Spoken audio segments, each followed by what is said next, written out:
രൂപ പോലും മുടക്കാതെയാണ് കൊച്ചിയിലുള്ള ലേ മെറിഡിയൻ എന്ന് പറയുന്ന ഈ സ്റ്റാർ ഹോട്ടലിൽ ഞങ്ങൾ ഇന്ന് താമസിക്കാൻ പോകുന്നത്. ഞങ്ങളുടെ 5ാമത്തെ വെഡ്ഡിങ് ആനിവേഴ്സറിയുടെ ഭാഗമായിട്ടാണ് ഈ താമസം. ഈ ഹാപ്പി ആനിവേഴ്സറി എന്ന് എഴുതിയിരിക്കുന്ന ഈ കേക്ക് ഞങ്ങൾക്ക് ഖുഷ്ബു ഗുപ്ത എന്ന പേരുള്ള ലേ മെറിഡിയയിലെ റിലേഷൻഷിപ്പ് മാനേജറിൻ്റെ വകയായിട്ടായിരുന്നു. ഞങ്ങൾ ചെക്ക് ഇൻ ചെയ്യുന്ന സമയത്ത് ഞങ്ങളുടെ വെഡ്ഡിങ് ആനിവേഴ്സറി ആണെന്ന് അറിയിച്ചപ്പോൾ നേരെ റൂമിലേക്ക് കേക്കുമായിട്ട് എത്തുകയായിരുന്നു. എന്നാൽ ഞാൻ റെസ്റ്റോറൻറ്റിൽ പോയപ്പോൾ അവിടെ തോമസ് ഊട്ടി എന്ന് പറയുന്ന സ്റ്റാഫ് ഉണ്ടായിരുന്നു. ജസ്റ്റ് കാഷ്വൽ കോൺവെർസേഷനിൽ ഞങ്ങളുടെ ആനിവേഴ്സറി ആണെന്ന് പറഞ്ഞപ്പോൾ വീണ്ടും ഒരു കേക്ക് എത്തി, വീണ്ടും കട്ട് ചെയ്യുന്നു. ഇവിടുത്തെ ഹോസ്പിറ്റാലിറ്റിയുടെ ഭാഗമായിട്ടാണ് നമ്മളിവിടെ വന്നു കഴിഞ്ഞാൽ നമുക്ക് ഇതുപോലുള്ള സ്പെഷ്യൽ ഒക്കേഷൻസ് ആയിട്ടുള്ള എന്തെങ്കിലും ബർത്ത്ഡേയോ അല്ലെങ്കിൽ ആനിവേഴ്സറിയോ ഒക്കെ ഉണ്ടെന്നുണ്ടെങ്കിൽ മാക്സിമം നമ്മളെ എങ്ങനെയൊക്കെ ഹാപ്പി ആക്കാവോ അതൊക്കെയാണ് ഇവിടുത്തെ സ്റ്റാഫ് ചെയ്യുന്നത്. ഇവരുടെ സർവീസ്, ഇവരുടെ ഹോസ്പിറ്റാലിറ്റി, ഇതിലൊന്നും പറയാനില്ല. ടോപ്പ് നോച്ച്, അതല്ലാതെ വേറെ വാക്കുകളൊന്നുമില്ല. ഞങ്ങളുടെ റൂം 3rd ഫ്ലോറിലായിരുന്നു. ലിഫ്റ്റ് കയറി ചെല്ലുമ്പോഴുള്ള കാഴ്ചകളാണ് നമ്മൾ ഈ കാണുന്നത്. 322 നമ്പർ റൂമായിരുന്നു ഞങ്ങളുടേത്. ഈ റൂം ഞാൻ ബുക്ക് ചെയ്തത് മാരിയറ്റ് ബോൺവോയ് എന്ന് പറയുന്ന ഒരു ആപ്പ് ത്രൂ ആണ്. ഈ മാരിയറ്റ് ബോൺവോയ് ആപ്പ് ത്രൂ ബുക്ക് ചെയ്യുമ്പോൾ രൂപ പോലും ഞാൻ മുടക്കിയിട്ടില്ല എന്ന് പറയുന്നത് സത്യമാണ്. വെറുതെ ഒരു ക്ലിക്ക് ബൈറ്റിൻ്റെ പുറത്തൊന്നും പറയുന്നതല്ല. ഞാൻ ഉപയോഗിക്കുന്ന ക്രെഡിറ്റ് കാർഡ്, ഈ ക്രെഡിറ്റ് കാർഡിൻ്റെ പോയിന്റ്സ് ഞാൻ നേരെ മാരിയറ്റ് ബോൺവോയിലേക്ക് ട്രാൻസ്ഫർ ചെയ്ത് അതിൽ നിന്ന് ഒരു 8000 പോയിന്റ്സ് ഉപയോഗിച്ചിട്ടാണ് ഞാൻ സെപ്റ്റംബർ 2 എന്ന് പറയുന്ന September 2 check in, September 3 check out, ഈ രീതിയിൽ ഒരു റൂം ഞാനിവിടെ ബുക്ക് ചെയ്തിരിക്കുന്നത്. മാരിയറ്റ് ബോൺവോയ് ആപ്പ് ത്രൂ ബുക്ക് ചെയ്യുമ്പോൾ നമ്മൾ ടാക്സ് പോലും അടയ്ക്കേണ്ടതില്ല. അതാണ് മാരിയറ്റ് ബോൺവോയുടെ ഒരു അഡ്വാൻറ്റേജ്.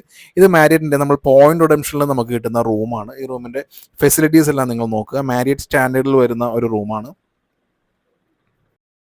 ക്രെഡിറ്റ് കാർഡിൻ്റെ പോയിന്റ്സ് നമുക്ക് ഇതുപോലുള്ള ആപ്പുകളിലേക്ക് ട്രാൻസ്ഫർ ചെയ്തിട്ട് ഇതുപോലെ സ്റ്റാർ ഹോട്ടലിൽ താമസിക്കാൻ പറ്റുന്ന ഓൾ അക്വർ എന്ന് പറയുന്നുണ്ട്, ഹിൽട്ടൺ ഹോണേഴ്സ് എന്ന് പറയുന്നതുണ്ട്. പക്ഷേ മാരിയറ്റ് ബോൺവോയുടെ ഒരു പ്രത്യേകത എന്താണെന്ന് വെച്ചാൽ നമ്മൾ ഇതുപോലെ ഒരു റൂം ബുക്ക് ചെയ്യുമ്പോൾ നമ്മൾ അതിൻ്റെ ടാക്സ് പോലും അടയ്ക്കേണ്ടതില്ല എന്നുള്ളതാണ്.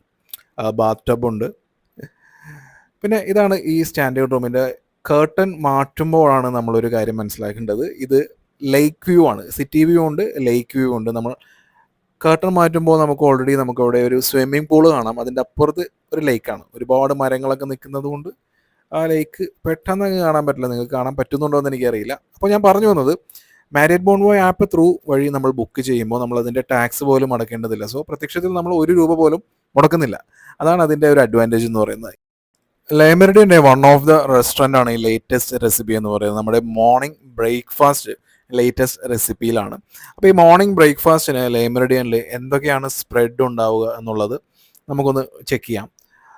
ആലു പൊറോട്ടയാണ് ഈ കാണുന്നത്. അതിൻ്റെ കൂടെ തന്നെ കേരള പൊറോട്ടയുണ്ട്. പിന്നെ പല ഐറ്റങ്ങളുടെ പേരും ആക്ച്വലി എനിക്ക് ഓർമ്മയില്ല. അപ്പോൾ നമുക്ക് എന്തൊക്കെയാണെന്നുള്ളത് ഇതുപോലെയൊക്കെ ഒരുപാട് നോർത്ത് ഇന്ത്യൻ, സൗത്ത് ഇന്ത്യൻ എല്ലാം കൂടി ഉള്ളൊരു ഫ്യൂഷൻ, അങ്ങനെ ഒരുപാടുണ്ട്. ആക്ച്വലി സ്പ്രെഡിൻ്റെ എണ്ണം പറയാനാണെന്നുണ്ടെങ്കിൽ അവിടെ തീരില്ല. അപ്പോൾ ഞാൻ നിങ്ങൾക്ക് ഇങ്ങനെ ഓരോന്നോരോന്നായിട്ട് കാണിച്ചു തരാം. അതുകൂടാതെ ലൈവ് കൗണ്ടറും ഉണ്ട്. ഇപ്പോൾ ഇതിനകത്ത് ഇല്ലാത്ത ഏതെങ്കിലുമൊക്കെ, ഇപ്പോൾ അപ്പമൊക്കെ ആണെന്നുണ്ടെങ്കിൽ ലൈവായിട്ട് ആ സംഭവങ്ങളെല്ലാം സ്റ്റാർ ഹോട്ടലിലൊക്കെ ചെയ്യുന്ന പോലെ തന്നെയാണ് ഈ ലേ മെറിഡിയനിലും ചെയ്യുന്നത്. ഇത് മുട്ടക്കറിയാണ്. ഞങ്ങൾ വളരെ ടേസ്റ്റി ആയിരുന്നു. അതുപോലെ ചിക്കൻ സ്റ്റൂ ഉണ്ടായിരുന്നു, ഇതും വളരെ ടേസ്റ്റി ആയിരുന്നു. അങ്ങനെ ഒരുപാട്. പിന്നെ വെജ് ഓപ്ഷൻ ആണെന്നുണ്ടെങ്കിലും നല്ലപോലെ വെജ് ഓപ്ഷനും ഉണ്ടായിരുന്നു. ഓക്കെ, ഇനി വരുന്ന ഐറ്റംസിൻ്റെ പേര് ഞാനിങ്ങനെ ഓരോന്നായിട്ടൊന്നും എടുത്തു പറയുന്നില്ല. ഞാൻ ജസ്റ്റ് എല്ലാം ഇങ്ങനെ ഒന്ന് കാണിച്ചു തരാം. ആക്ച്വലി ഇങ്ങനെ സ്പ്രെഡ് കാര്യങ്ങളൊക്കെ ഇങ്ങനെ നോക്കിക്കൊണ്ട് നടക്കുമ്പോഴായിരുന്നു സാക്ഷാൽ ജീത്തു ജോസഫ് ഞങ്ങളുടെ കൂടെ ഈ പറയുന്ന ഈ സെയിം റെസ്റ്റോറൻറ്റിൽ ബ്രേക്ക്ഫാസ്റ്റ് കഴിക്കാൻ വേണ്ടി വന്നിരിക്കുന്നു. പുള്ളിയെ കണ്ടപാടെ ദൃശ്യം 3 കുറിച്ചൊക്കെ ചോദിക്കണം എന്നൊക്കെയാണ് വിചാരിച്ചത്. പക്ഷേ പുള്ളിയുടെ ഒരു പ്രൈവറ്റ് സ്പേസിലാണ്. അപ്പോൾ ആ നേരത്ത് നമ്മൾ അതിലേക്ക് ഇടിച്ച് കയറി ബ്രേക്ക്ഫാസ്റ്റിൻ്റെ ഇടയിൽ അതിനെക്കുറിച്ചൊക്കെ ചോദിക്കുന്നത് മോശമാണല്ലോ. എന്നാലും പുള്ളിയെ കണ്ടപ്പോൾ സംസാരിക്കാൻ പോലും പറ്റിയില്ല. ദൃശ്യം 3 കുറിച്ച് എന്തെങ്കിലുമൊക്കെ ഒന്ന് ചോദിക്കേണ്ടതായിരുന്നു. കുഴപ്പമില്ല, ഇനിയും കാണാൻ പറ്റുമല്ലോ.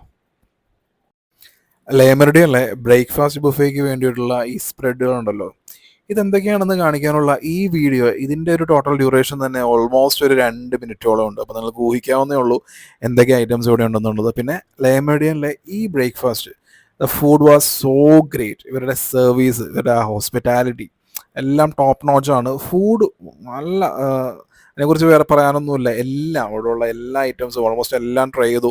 ഏകദേശം 1 മണിക്കൂറോളം ഞങ്ങൾ അവിടെ ഇരുന്ന് ബ്രേക്ക്ഫാസ്റ്റ് കഴിച്ചുകൊണ്ടേയിരുന്നു. അത് എല്ലാ ഫുഡും എല്ലാം ടേസ്റ്റി ആയിരുന്നു. നല്ല ഭംഗിയിലല്ലേ അവർ ആ ചില്ല് കുപ്പിയിൽ നെല്ലിക്കയും പിന്നെ ക്യാരറ്റും ഒക്കെ വെച്ചിരിക്കുന്നത്. ഇത് ഓൺലി ഫോർ ഡിസ്പ്ലേ ആണ്. എപ്പോഴൊക്കെ മാരിയറ്റിൽ വന്നിട്ടുണ്ടോ അപ്പോഴൊക്കെ ഇത് ഈ ലേ മെറിഡിയൻ്റെ ഈ പ്രോപ്പർട്ടിയിൽ ഇത് കാണാം. നല്ല ഭംഗിയായിട്ടാണ് അവർ അത് അറേഞ്ച് ചെയ്ത് വെച്ചിരിക്കുന്നത്. ഓക്കെ, ഫ്രഷ് ജ്യൂസ് കൗണ്ടറാണ്. ഇതിൻ്റെ കൂടെ തന്നെയാണ് ഡെസേർട്ട് കൗണ്ടറും ഉള്ളത്. ആക്ച്വലി കുട്ടികൾക്കെല്ലാം വളരെ ഹാപ്പി ആയിട്ടുള്ള ഒരു സംഭവമാണ് ഇവിടുത്തെ ഡെസേർട്ട് കൗണ്ടർ എന്ന് പറയുന്നത്. ഇവിടെ എപ്പോഴും എന്തെങ്കിലുമൊക്കെ വെറൈറ്റി ഉണ്ടാവും. ഈ ഒരു ദിവസം ഉള്ളതായിരിക്കില്ല പിറ്റേ ദിവസം ഉണ്ടാകുന്നത്. അങ്ങനെയുള്ളൊരു അഡ്വാൻറ്റേജും ഉണ്ട്. അപ്പോൾ ഇതൊക്കെയാണ് ഇവിടുത്തെ ബ്രേക്ക്ഫാസ്റ്റ് ബുഫേ എന്ന് പറയുന്നത്. ഇനി റെസ്റ്റോറൻറ്റിൻ്റെ പുറത്തേക്ക് ഇറങ്ങുമ്പോൾ ഉള്ള കാഴ്ചകളാണ് നമ്മൾ ആ കാണുന്നത്. ബില്യാർഡ്സ് ടേബിളൊക്കെ ഉണ്ട്. നിങ്ങൾക്ക് പൂള് കളിച്ച് കുറേ സമയം കളയണമെന്നുണ്ടെങ്കിൽ അതിനുള്ള വകുപ്പുകളൊക്കെ ഉണ്ട്. ഈ കാണുന്നത് ലെ മെറിഡിയൻ്റെ ലോബിയാണ്.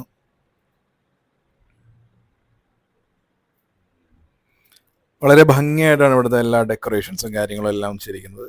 ഒരു ടിപ്പിക്കൽ മാരിഡ് പ്രോപ്പർട്ടിയുടെ എല്ലാ സൗകര്യങ്ങളും ഉള്ള ഒരു ഹോട്ടൽ. ഇപ്പോൾ ഈ കാണുന്ന വരാന്ത, ഈ വരാന്തയിലൂടെ പുറത്തിറങ്ങുമ്പോഴാണ് നമുക്ക് ബാക്കിയുള്ള ഇതിൻ്റെ ഫെസിലിറ്റീസ് ആയിട്ടുള്ള സ്വിമ്മിംഗ് പൂൾ, പിന്നെ ആ ബാക്ക് വാട്ടർ വ്യൂ, അതെല്ലാം നമുക്ക് കാണാൻ സാധിക്കുന്നത്. ഓണം ആയതുകൊണ്ട് തന്നെ ഓണത്തിൻ്റെ സെലിബ്രേഷൻസ്, അതിൻ്റെ ഒരു അലങ്കാര പണികളൊക്കെയാണ് ഇവിടെ നമ്മൾ കാണുന്നത്. ഇതിലൂടെ നടക്കുമ്പോൾ കൊച്ചിയിൽ 6 മാരിഡ് പ്രോപ്പർട്ടീസ് ഉണ്ട്. ഈ 6 മാരിഡ് പ്രോപ്പർട്ടീസിൽ ലെ മെറിഡിയൻ്റെ ഒരു പ്രത്യേകത എന്താണെന്നുണ്ടെങ്കിൽ, നമ്മൾ ഫാമിലിയൊക്കെ ആയിട്ട് വരികയാണെങ്കിൽ, കുട്ടികളൊക്കെ ഉണ്ടെന്നുണ്ടെങ്കിൽ അവർക്ക് ഓടിച്ചാടി നടക്കാൻ ഒരുപാട് സ്പേഷ്യസ് ആയിട്ടുള്ള ഒരു സ്ഥലമാണ് ഈ ലെ മെറിഡിയൻ എന്ന് പറയുന്നത്. നമ്മളിപ്പോൾ ഷെറാട്ടണിൽ പോകുകയാണെന്നുണ്ടെങ്കിൽ ഷെറാട്ടണിൽ അതിനുള്ളൊരു സൗകര്യമില്ല. ആർട്ടിസ്റ്റ് ഹോട്ടലാണെന്നുണ്ടെങ്കിലും അതിനുള്ള സൗകര്യമില്ല. പിന്നെ ട്രിബ്യൂട്ട് പോർട്ട്ഫോളിയോയുടെ കുറച്ച് പോർട്ട് മുസ്രീസിൻ്റെ ഒരു ഹോട്ടലൊക്കെ ഉണ്ട്. എയർപോർട്ടിൻ്റെ ഭാഗത്തായിട്ട് 2 ഉണ്ട്. അവിടെ ഒന്നും ഇത്രയും സ്പേഷ്യസ് ആയിട്ട് സംഭവമില്ല. ഇത് കുട്ടികളൊക്കെ ആയിട്ട് വരികയാണെന്നുണ്ടെങ്കിൽ കുട്ടികൾക്കുള്ള ഒരു പ്ലേ ഏരിയ, അതവിടെ സെപ്പറേറ്റ് പ്ലേ ഏരിയ ഉണ്ട്. പിന്നെ സ്വിമ്മിംഗ് പൂളിൻ്റെ കാര്യം പറയുകയാണെന്നുണ്ടെങ്കിൽ 3 ലെയറായിട്ടാണ് ഈ സ്വിമ്മിംഗ് പൂൾ വരുന്നത്. ആദ്യത്തെ സെക്ഷൻ എന്ന് പറയുന്നത് കിഡ്സ് പൂളാണ്, വലിയ ആഴമില്ല. പിന്നെ അതിനേക്കാൾ കുറച്ചുകൂടി ആഴം കൂടിയതാണ് രണ്ടാമത്തെ സെക്ഷൻ. മൂന്നാമത്തേത് ലാപ്പ് പൂളാണ്.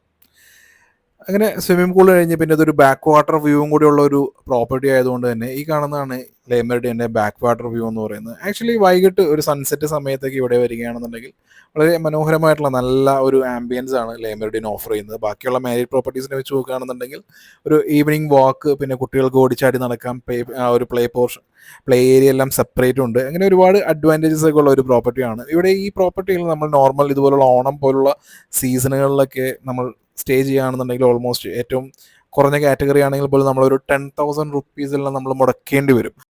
ആ ഒരു സ്റ്റേ ആണ് വെറും 8,000 പോയിന്റ്സിൽ നമ്മൾ നേടിയിരിക്കുന്നത്. അപ്പോൾ ഇതെങ്ങനെയാണ്, ഇത് വളരെ ഡീറ്റെയിൽ ആയിട്ട് ക്രെഡിറ്റ് കാർഡ്, ഏതൊക്കെ ക്രെഡിറ്റ് കാർഡാണ്, എങ്ങനെയൊക്കെയാണ് ഉപയോഗിക്കേണ്ടത് തുടങ്ങിയ വീഡിയോസ് എല്ലാം ഇതിന് പുറകെ ബാക്ക് ടു ബാക്ക് ആയിട്ട് വരും. അപ്പോൾ പുതിയൊരു വീഡിയോയുമായി വീണ്ടും കാണാം.